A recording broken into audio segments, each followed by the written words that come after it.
Hello everyone, मेरा नाम तुषार भारद्वाज और ये आपका अपना फेवरेट चैनल साइंस वर्ल्ड। आज के इस वीडियो में हम डिस्कस करने वाले हैं इलेक्ट्रिक फ्यूज़ के बारे में। देखिए, इलेक्ट्रिक फ्यूज़ का एक दूसरा नाम भी है सेफ्टी डिवाइस। सेफ्टी डिवाइस की लिस्ट अच्छी खासी होती है, लेकिन ये एक ऐसा सेफ्टी डिवाइस है जो काफ़ी समय से यूज़ हो रहा है।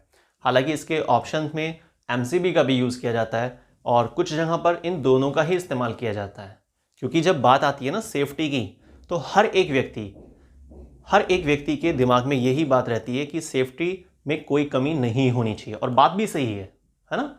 और ऐसे बहुत सारे केसेस सुनने में भी आते हैं कि भाई घर में कोई शॉर्ट सर्किट हो गया है ना, या फिर कोई वायर वगैरह वो मेल्ट हो गई है, जिसकी वजह से क्या है बहुत सारा नुकसान हो गया है। इस तरह के केसेस सुनने में आते हैं। तो हर कोई इसलिए सेफ्टी डिवाइस में यूज़ करने में कोई कमी नहीं छोड़ता है। पर लेकिन कि ये सेफ्टी डिवाइस एक्चुअल में क्या है, कैसे, क्या इसकी कंपोजिशन है, कैसे इसको हम यूज करते हैं सर्किट डायग्राम में, है ना, या किस तरह से इसे इस्तेमाल करना चाहिए सर्किट डायग्राम में, ये सब चीजें हमें आज के इस वीडियो में क्लियर करनी है। ठीक है, तो चलिए स्टार्ट करते हैं इलेक्ट्रिक फ्यूज के साथ। देखिए, ये मैंने एक इलेक्ट्रिक फ्यूज लिया हुआ है। अच्छा, इलेक्ट्रिक फ्यूज का एक कॉमन नाम भी होता है ना, एक जनरल नेम होता है, वो भी शायद आपने सुना होगा, और अगर नहीं सुना है तो आपको मालूम जरूर होना चाहिए। ठीक है ना। साइंस के किसी भी टॉपिक को अगर आप बहुत बढ़िया तरीके से क्लियर करना चाहते हैं तो उसका जनरल अगर कोई नाम है तो वो भी मालूम होना चाहिए, और बुक्स के अकॉर्डिंग जो नाम दिया जाता है वो भी मालूम होना चाहिए। ठीक है। देखिए, इस तरह का होता है कि इलेक्ट्रिक फ्यूज, आप में से कुछ ने देखा भी होगा इसको। ये इसके एक ऊपर कैप होती है ना, अलग अलग कैपेसिटी का होता है ये। जैसे कि अभी मेरे पास जो है 32 एम्पियर का है, बाकी डोमेस्टिक पर्पज के लिए जो इस्तेमाल किया जाता है वो 32 एम्पियर काफ़ी होता है, सफिशियंट है वो। ठीक। दूसरी बात, अगर आप इसको कमर्शियल लेवल पर इस्तेमाल करते हैं तो कमर्शियल लेवल में क्या होता है, इसकी वैल्यू बढ़ जाती है, थोड़ा हैवी फ्यूज यूज करना होता है। अब इस तरीके से इसको खोला जाता है। दो पार्ट होते हैं, ये बेस पार्ट होता है, ये इसकी कैप होती है। बेस पार्ट को इस तरीके से वॉल पर फिक्स किया जाता है और इस कैप को फिर ऊपर अटैच करते हैं। ठीक है। ये देखिए यहां पर ध्यान से, इसमें एक फ्यूज वायर लगी हुई है। ठीक। इसको क्या बोलते हैं, फ्यूज वायर, जो सर्किट को कंप्लीट करती है ना। तो चलिए, ये तो बात हुई फ्यूज की कि भाई कैसा होता है इलेक्ट्रिक फ्यूज। लेकिन अब सबसे पहले हमें यह समझना है कि भाई फ्यूज एक्चुअल में इसका मीनिंग क्या है ना, क्यों हम इसे इस्तेमाल करें सर्किट डायग्राम में, क्यों इस्तेमाल करना चाहिए, चाहे वो डोमेस्टिक सर्किट डायग्राम हो या फिर कमर्शियल लेवल पर आप किसी सर्किट डायग्राम को बनाए हुए हैं और कोई फैक्ट्री वगैरह है, किसी भी इस तरह की चीज़ों को, है ना, कमर्शियल लेवल जिसको बोलते हैं। तो फ्यूज एक वो सेफ्टी डिवाइस होता है जिसको सर्किट के स्टार्टिंग में लगाना चाहिए। और ऐसा क्यों? क्योंकि कई बार ऐसा देखा जाता है कि इलेक्ट्रिक सप्लाई ज़्यादा आती है ना, सप्लाई बढ़ जाती है। हालांकि जो फिक्स सप्लाई होती है, जो गवर्नमेंट की साइड से करंट वैल्यू आती है, वो डिसाइडेड होती है, लेकिन कई बार उसमें फ्लक्चुएशन देखा जाता है और उसी फ्लक्चुएशन की वजह से घर में नुकसान भी हो सकता है, अप्लायंसेस खराब हो सकते हैं, और मीटर और उन सभी को प्रोटेक्शन करने के लिए ही इस फ्यूज को इस्तेमाल करने की सलाह दी जाती है। ठीक है। तो इलेक्ट्रिक फ्यूज क्या है? एक ऐसा सेफ्टी डिवाइस जो अप्लायंसेस को या पूरे घर को बचा के चलता है, इसीलिए इसको सर्किट की बिगिनिंग में लगाना एसेंशियल माना गया है। साइंस के अकॉर्डिंग जो सजेशन दिया जाता है वो लाइव और न्यूट्रल वायर दोनों में लगाना होता है। ठीक है। अब देखिए किस तरीके से हम उसको एक बार डायग्रामेटिक समझते हैं ना, उससे आपको बहुत आसानी से क्लियर होगा। ये इस तरह से कोई मीटर है। ठीक। यहां पर ऐसे एक डिजिटल स्ट्रिप लगी होती है जिसमें यूनिट्स वगैरह आप देख पाते हैं, और नीचे की तरफ ऐसे दो पॉइंट बने होते हैं। ठीक है। ये तो मीटर की स्ट्रक्चर है। नीचे जो दो पॉइंट बनाए हैं उनमें से एक पॉइंट से जो वायर निकलती है जो घर की तरफ जाती है, ठीक, L और N, एक लाइव वायर होती है और एक न्यूट्रल वायर होती है। ये जो दूसरा सेक्शन बना हुआ है ना, यहां पर भी एक वायर आती है इस तरीके से, और ये कहां से आती है, इलेक्ट्रिक पोल से, जहां से आपने कनेक्शन लिया हुआ है। ठीक है ना। इसके लिए आप ऐसे एरो डाल दीजिए। ठीक है। तो इस वायर के अंदर दो सेक्शन होते हैं, एक लाइव वायर का और एक न्यूट्रल वायर का। ठीक है।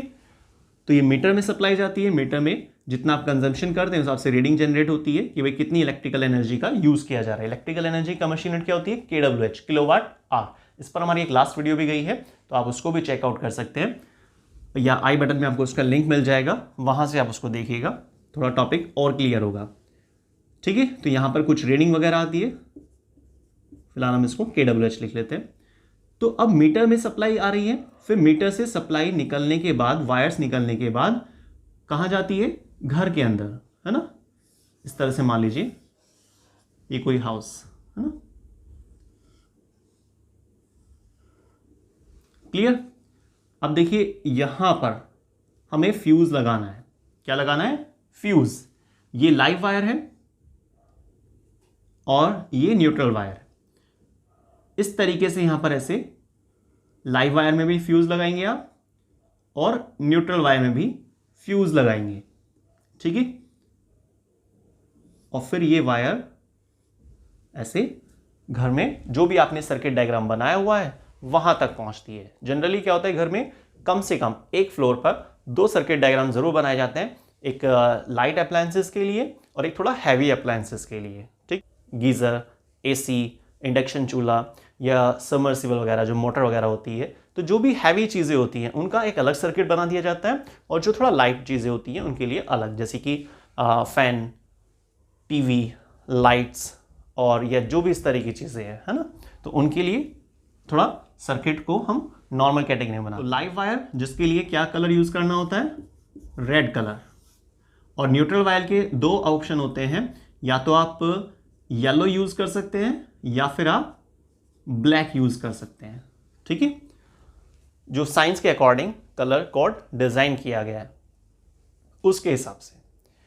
अब सोचिए आप, यहां से जो सप्लाई आ रही है, लाइव वायर का काम क्या होता है?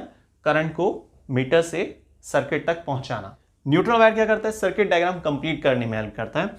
तो इसीलिए लाइव वायर में फ्यूज का लगा होना एसेंशियल है, बहुत ज़्यादा ज़रूरी है। बल्कि आप न्यूट्रल में भी लगा दीजिए, है ना, सेफ्टी थोड़ा बढ़ती ही है। तो लाइव वायर में तो एसेंशियल होता है क्योंकि करंट उसी वायर के जरिए जा रहा है। और लाइव वायर का कलर क्या लेना होता है? रेड। ऐसा नहीं है कि अगर आप रेड के अलावा कोई और वायर यूज़ करेंगे तो करंट जाने से मना कर देगा, वो चीज़ नहीं है। जो इलेक्ट्रीशियन होता है उसको चीज़ों को अच्छे से समझने के लिए, क्योंकि भाई हर बार एक ही इलेक्ट्रीशियन आएगा ऐसा तो कंपल्सरी नहीं होता है ना। तो आपने फर्स्ट टाइम किसी से भी वायरिंग वगैरह कराई है और मान लेते हैं किसी कंडीशन में या किसी रीज़न से वो इलेक्ट्रीशियन दोबारा नहीं आ पा रहा है ना, तो ऐसी स्थिति में जो नया इलेक्ट्रीशियन आएगा वो कैसे समझेगा कि भाई कौन सी वायर का कहाँ पर किस तरीके से इस्तेमाल किया गया। तो इसीलिए कहा जाता है, सलाह दी जाती है साइंस के अकॉर्डिंग कि भाई आप रेड कलर की वायर का इस्तेमाल करें एज अ लाइव वायर, ठीक, और येलो या ब्लैक का इस्तेमाल करना चाहिए एज अ न्यूट्रल वायर जो सर्किट डायग्राम को कंप्लीट करती है। और फ्यूज कहाँ लगा होना चाहिए? लाइव वायर और न्यूट्रल वायर दोनों में। अदरवाइज जरूरी है लाइव वायर में, न्यूट्रल वायर में ऑप्शनल है, ठीक है। फायदा क्या होगा? अगर बाई चांस घर में वायर के अंदर एक्सेसिव करंट आ जाता है, करंट की वैल्यू थोड़ा ज़्यादा आ जाती है, तो उस स्थिति में फ्यूज़ के अंदर जो फ्यूज़ वायर है वो मेल्ट हो जाएगी, है ना।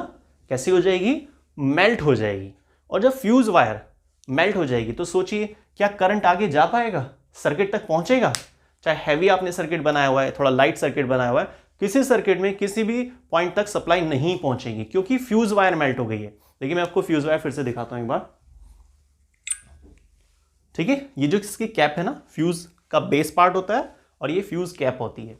फ्यूज कैप पे आप ध्यान से देखिए, यहां पर आपको एक वायर दिखाई देगी, तो ये फ्यूज वायर होती है जो इस पॉइंट को इस पॉइंट से कनेक्ट करती है। लेकिन अगर ये फ्यूज वायर मेल्ट हो जाए तो क्या करंट यहां से यहां तक पहुंचेगा? एक पॉइंट से दूसरे पॉइंट तक पहुंच पाएगा?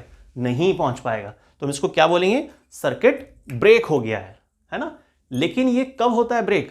जब ज्यादा सप्लाई आती है, तो उस समय पर, और हो भी जाना चाहिए क्योंकि उस समय हमें अपने घर को बचाना होता है, घर में जितने भी इलेक्ट्रिकल अप्लायंसेस सबको बचाना होता है। अदरवाइज कंडीशन बहुत खराब हो सकती है ना। शॉर्ट सर्किट हो सकता है, अप्लायंसेस डैमेज हो सकते हैं और बहुत सारे ऐसे केसेस बन सकते हैं, ठीक है।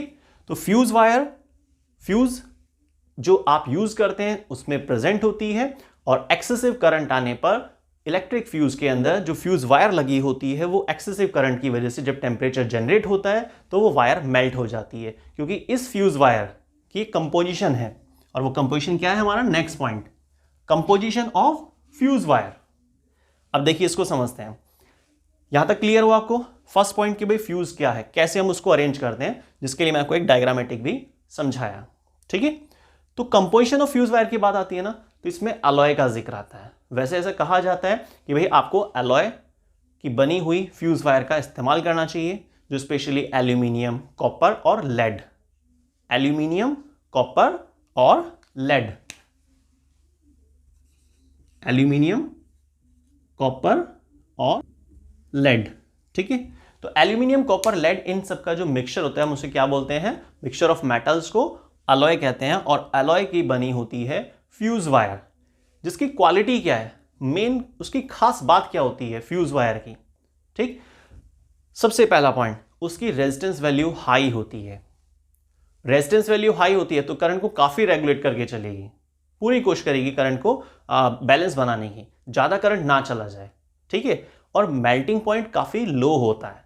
तो याद रखिएगा फ्यूज वायर अलॉय की आपको यूज करनी चाहिए साइंस के अकॉर्डिंग, अदरवाइज आप ऑप्शन में कॉपर वायर का भी यूज कर लेते हैं, उससे कोई दिक्कत नहीं, काम चल जाता है, पर लेकिन फिर भी अलॉय की फ्यूज वायर का आपको यूज करना चाहिए, जो बनी होती है तीन चीजों के मिलने से, एल्यूमिनियम, कॉपर और लेड।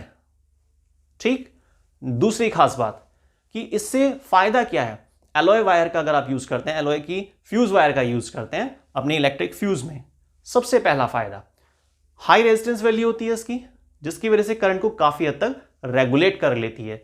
दूसरा पॉइंट, फ्यूज वायर अगर आपने अलॉय की यूज की है तो उसका मेल्टिंग पॉइंट काफी कम होता है, तो जैसे ही थोड़ा सा टेम्परेचर जनरेट होने की कोशिश करेगा, क्योंकि वहां पर रेजिस्टेंस वैल्यू काफी हाई है और करंट ज्यादा आने की कोशिश कर रहा है, तो इस कंडीशन की वजह से जब टेम्परेचर बढ़ेगा ना फ्यूज वायर का, तो वो बहुत ही जल्दी मेल्ट हो जाएगी, तो करंट आगे नहीं जा पाएगा, क्योंकि तुरंत से फ्यूज वायर ब्रेक हो जाएगी, टूट जाएगी, और आपके घर के सभी इलेक्ट्रिकल अप्लायंसेस को फ्यूज बचाने में इस तरीके से मदद भी कर पाएगा। क्लियर, बहुत इजी होता है उसके बाद उसको रिप्लेस करना। आप कैप को हटाइए और फ्यूज वायर को फिर से लगा दीजिए, कनेक्ट कर दीजिए, या किसी दूसरी फायर या फिर किसी दूसरी फ्यूज वायर को वहां पर यूज कर सकते हैं, तो सर्किट फिर से कंप्लीट हो जाएगा। तो एक छोटा सा डिवाइस बड़े हादसे से आपको बचा सकता है, तो इसीलिए इलेक्ट्रिक फ्यूज का यूज करना बहुत ज्यादा जरूरी है। और मेरी मानिए तो आप इलेक्ट्रिक फ्यूज का लाइव वायर और न्यूट्रल वायर दोनों में इस्तेमाल कीजिए, सेफ्टी में कोई रिस्क नहीं लेना होता है। ठीक है, और जब बात आती है फैमिली की सेफ्टी की, तो कोई रिस्क बिल्कुल भी नहीं लेना चाहिए। ठीक है, चलिए आगे बढ़ते हैं। How it can be used in a circuit diagram, कैसे हम इलेक्ट्रिक फ्यूज को सर्किट डायग्राम में यूज करते हैं, इसकी कुछ शर्तें होती हैं कि भाई कैसे करना चाहिए। सबसे पहला पॉइंट, आप हमेशा फ्यूज, इलेक्ट्रिक फ्यूज को, शॉर्ट में फ्यूज भी कह सकते हैं ना, इलेक्ट्रिक फ्यूज को सीरीज में लगाइए। किसमें लगाइए, सीरीज में। और आप नोटिस कीजिएगा यहां पर सीरीज कनेक्शन ही है ये, तो वायर के बीच में आपने कट किया लाइव वायर की और वहां पर फ्यूज लगाया है ना, तो इसको हम क्या बोलते हैं, सीरीज कनेक्शन। तो फ्यूज वायर को या इलेक्ट्रिक फ्यूज को आप कहां पर कनेक्ट करते हैं, सीरीज में। ये हमारा एक पहला पॉइंट। सेकंड, इलेक्ट्रिक फ्यूज को सर्किट की स्टार्टिंग में लगाना होता है। कहां पे लगाना होता है, स्टार्टिंग में। सेकंड पॉइंट, हमेशा इलेक्ट्रिक फ्यूज को सर्किट के स्टार्टिंग में लगाएं, तभी वो अपना काम कर पाएगा, है ना। कोई चीज उसकी अपनी एक प्लेस वैल्यू होती है कि अगर वो उस प्लेस पर है तभी वो आपको फायदा दे सकती है, अदरवाइज फायदा नहीं दे पाएगी। ठीक है, तो फ्यूज की एग्जैक्ट प्लेस क्या है, सर्किट के स्टार्टिंग पॉइंट, जैसे यहां पे डायग्राम में आपको दिखाया गया है। तो सीरीज में लगा होना चाहिए, स्टार्टिंग में लगा होना चाहिए, और कोशिश करनी होती है आपको अलॉय वायर का ही इस्तेमाल करने की। फ्यूज में जो वायर यूज कर रहे हैं आप, वो भी अलॉय वायर ही यूज कीजिए, तो ही ये अपना काम कर पाएगा। तो आज के वीडियो में बस इतना ही। और प्लीज़ अगर आपने हमारे चैनल को अब तक सब्सक्राइब नहीं किया है और वीडियो आपको काफ़ी पसंद आती है तो आप हमारे चैनल को सब्सक्राइब कर सकते हैं, लाइक कीजिए, शेयर कीजिए और प्लीज़ कमेंट कीजिए। ठीक है, बताइए कि आपको नेक्स्ट वीडियो किस टॉपिक पर चाहिए और या वीडियोस के बारे में भी आप सजेशन दे सकते हैं, कोई इम्प्रूवमेंट अगर है तो उस बारे में। तो जुड़े रहिए साइंस वर्ड चैनल के साथ, मिलते हैं नेक्स्ट वीडियो में, तब तक के लिए धन्यवाद।